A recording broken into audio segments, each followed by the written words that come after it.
我们接下来连线深圳卫视驻京记者李长春。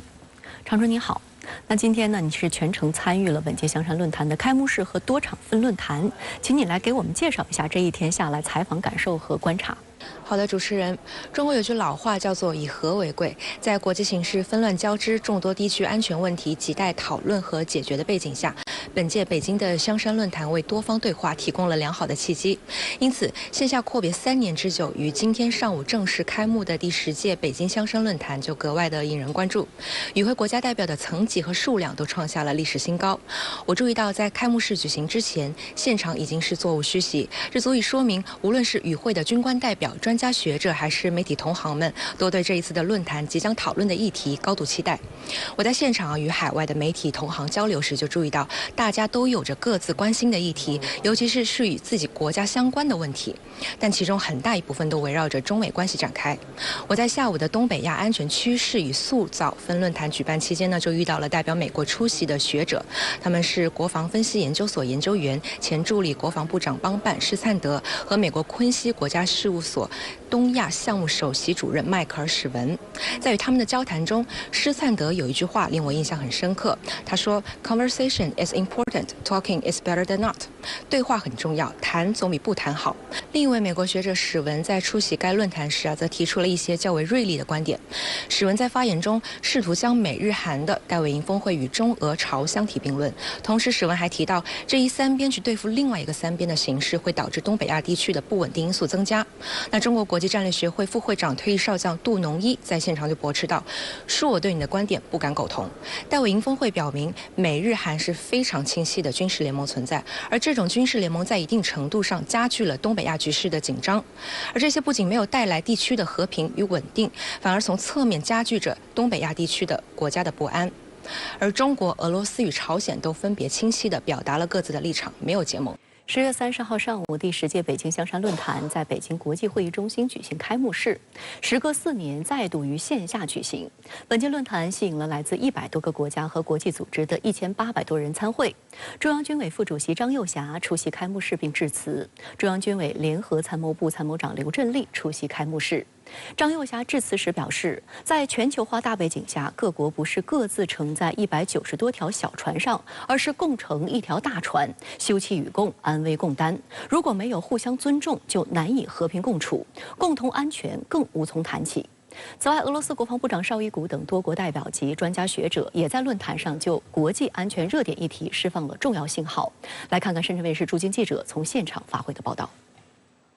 第10届北京香山论坛主题为“共同安全，持久和平”。中央军委副主席张又侠在开幕式作主旨发言时表示，世界百年变局加速演进，各种新旧问题与复杂矛盾相互碰撞、交织发酵，和平赤字、发展赤字、安全赤字、治理赤字有增无减。对此，张又侠提出3点倡议：一是冷战思维阴霾不散，我们应避免陷入阵营对抗。 2是地缘政治形势严峻，我们应努力消弭战乱； 3是国际安全不可分割，我们应共同应对多重危机。张又侠表示，中方倡导要尊重彼此主权和领土完整，尊重彼此核心利益和重大关切，尊重各国人民自主选择的发展道路和社会制度，重视和照顾各国安全、和平、合理关切，不能把自己的意志强加于人，不能把自己的利益凌驾于人，不能把自己的安全建立在别人不安全之上，更不能在重大敏感问题上故意挑衅别国。 张又侠强调，台湾是中国核心利益中的核心，一个中国原则是国际社会的普遍共识。无论谁想把台湾以任何形式从中国分裂出去，中国军队都绝不答应，绝不手软。 近年来，中方积极推动热点降温，在朝鲜半岛、阿富汗、叙利亚、伊朗核等问题上，坚持劝和促谈，凝聚更多共识。中方秉持客观公正立场，支持政治解决乌克兰危机，呼吁巴以冲突各方立即停火止暴，早日恢复和谈，愿继续为实现地区安全稳定发挥建设性作用。 张又侠表示，下一步我们愿意继续推动完善各类地区安全架构，深化地区安全合作，促进不同机制间协调包容、相互合作，努力打造公平正义、共建共享的地区安全格局。第10届北京香山论坛是4年多来首次恢复线下举办，因而备受外界关注。尽管开幕时间是早上9点，但我注意到，在这之前半小时，现场已经座无虚席。嘉宾入场时，深圳卫视还拍摄到了中央军委副主席张又侠与俄国防部长绍伊古的握手画面，后两人一起步入开幕式主会场。这也反映与会嘉宾对面临诸多挑战的全球安全秩序以及冲突加剧的大国间竞争，希望通过对话来探寻解决之道，并倾听来自中国的声音。这次香山论坛的举行，它有一个大背景是大国竞争已经进入到发展到新阶段，就是国际局势发生这种深刻剧烈的变化俄乌冲突这个巴以冲突。甚至是一些小规模的，大家都知道，像缅甸的北部最近战事都又重新燃起，所以在这种国际局势发生剧烈变动的背景下，我觉得我们这个智库界很多国家的学者是需要在一起共同探讨局势的发展，找到一些应对之道。深圳卫视注意到，开幕式结束后，论坛安排了2场全体会议，分别聚焦大国责任与全球安全合作，以及发展中国家在全球安全中的作用等议题。俄罗斯、柬埔寨、印尼、巴西、津巴布韦、尼加拉瓜等国代表以及东盟秘书长等先后发言。东盟秘书长高金洪在发言中呼吁大国加入到东南亚无核武器区条约。他表示，所有大国必须控制军费开支和上限，投入更多资源到与和平有关的项目中，减少核武器和大规模杀伤性武器数量。柬埔寨副总理兼国防部部长迪希哈则表示，从柬埔寨的经验来看，我们坚信对话和外交是解决冲突最有效的工具。他呼吁所有国家继续致力于多边体系、尊重国际法和国际准则，以及不干涉他国内政的原则。迪希哈还指出，北京香山论坛是我们共同致力于促进和维护和平、安全与合作的重要平台。巴西武装力量联合参谋长雷纳托·罗德里格斯坦言，安全向来是一种主观感受，我们应该通过行动建立这种安全感。此次论坛就是如何建立这种安全感和增进相互理解的重要平台及典范。如果不是线下的交流，就很容易各说各话。他这种观点是需要相互一轮一轮的，他才能够有效果，而不是单边的，他总能产生一些点子想法那么有心人总会里面发生一些闪光点，如果这些闪光点进入到决策层，那么它就能够影响当前的一些局势。